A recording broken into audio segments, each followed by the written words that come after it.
Well, happy Saturday, folks. The real Captain Kirk here. We're live from One Bethlehem Plaza here in downtown Bethlehem here on the 20th of December. You've only got about 4 days, 15 hours. I know I was panicked until Christmas here, but that's about 111 hours here. So last minute shopping here. Again, it's a chilly day here after a really warm day yesterday. Got up to about upper 50s. So again, major cold front came through, back to reality here in eastern PA. Don't forget you can subscribe to this video blog and get it in your email every Saturday morning. wt360.com/newsletter/captainslog/subscribe, and you'll get it every Saturday. We'll talk today about our Power of 1 Degree AI technology. Again, tale of two halves here. So we just did a query here on the retail 5-week December here. So since about Black Friday, again, it was cold, snowy, very disruptive to store traffic here. So those 3 weeks up until about the 17th were the coldest in 12 years nationally, pretty much eastern half of the country, warmer west.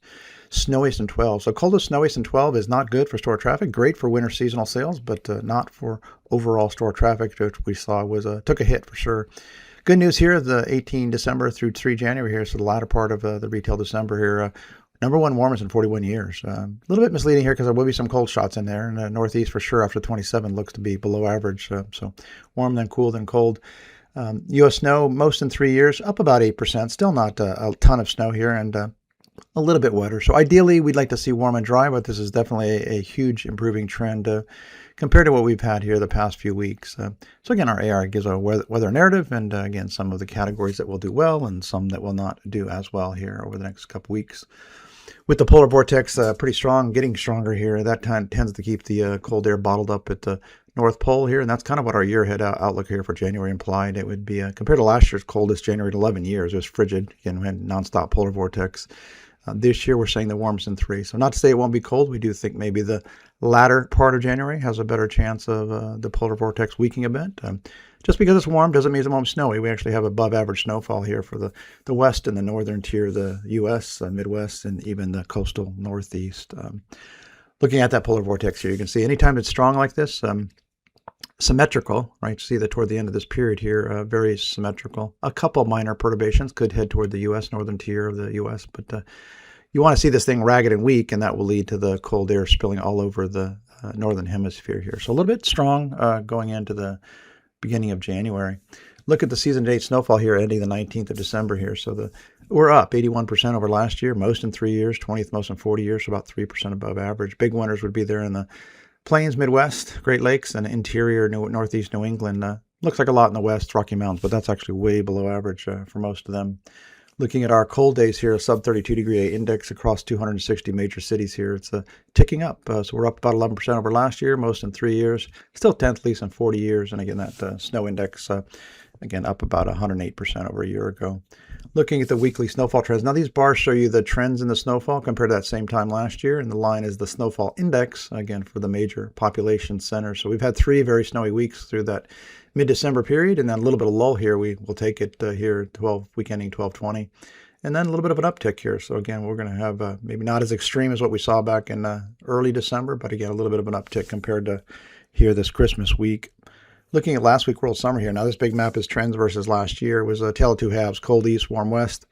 U.S. still colder though, 3.2 colder than last year, coldest in 3 years, 16th warmest in 40 years, so above average. Snowfall finally went down 33% after several snowy weeks, 12th least in 40 years, and a little bit wetter, 5% wetter, but still 17th driest. Wall-to-wall cold there across Canada, again, coldest in 5 years. Europe, again, about the warmest in 6, and real wet down in Brazil, again, wettest in 15 years. They'll take it. There was a lot of hype about drought continuing in Brazil, and we actually said one of the wettest in 10 to 14 years, and we're off to the very wet December here. So good news for their crops. Maps inset left are the trends versus average. Looking at this week, Christmas week here, again, wall-to-wall warm. So this is better for those store traffic and gift sales, last-minute shopping.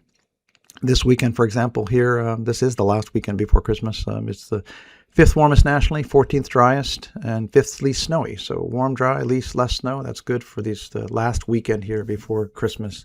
This week overall, though, for the full week is 4.8 warmer than last year. Number 1 warmest in 40 years, so well above average. 136% more snow, most in 3 years. That's still way below average, 8th least in 40 years.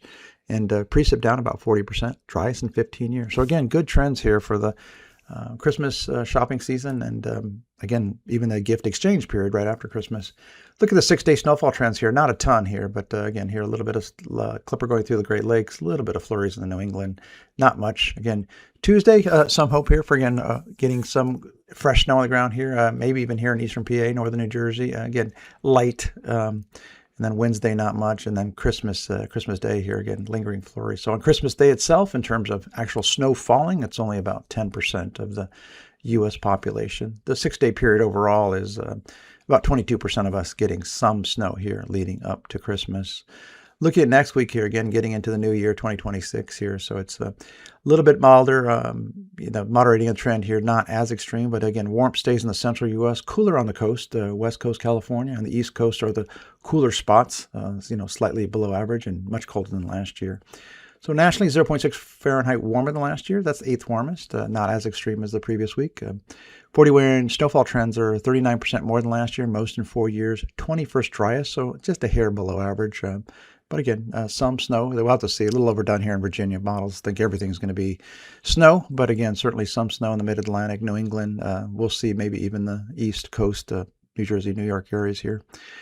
Rainfall here, about 4% wetter than last year. 9th wettest in 41, so above average. So this getting a little bit stormier here. Again, this can we like to see beginning right about now. Warm, dry weather through about mid-July, even early August is great for store traffic and seasonal sales, clearance winter sales. So again, warm and dry is kind of the theme you want to see here starting in January. Look at the World 2-week outlook here through the 3rd of January here. So again, warm, again, mixing some warms and colds here, but the heart of the warmth for sure going to be in the central U.S., cooler potentially on the West Coast and the immediate East Coast. Big map here is, again, trends versus average. Little map is trends versus last year. Looking at the World 2-week precip outlook here, again, not as wet across Brazil. Again, some areas have shifted a little bit more south into Brazil. Here in the U.S., the West Coast is going to get pummeled here with some rain and snow. They need it. A little bit of a lingering rain and snow in the Pacific Northwest where they don't need it, and generally dry across the South and the Northeast U.S. So the folks have a great Christmas, great New Year's, and we will talk to you in 2026.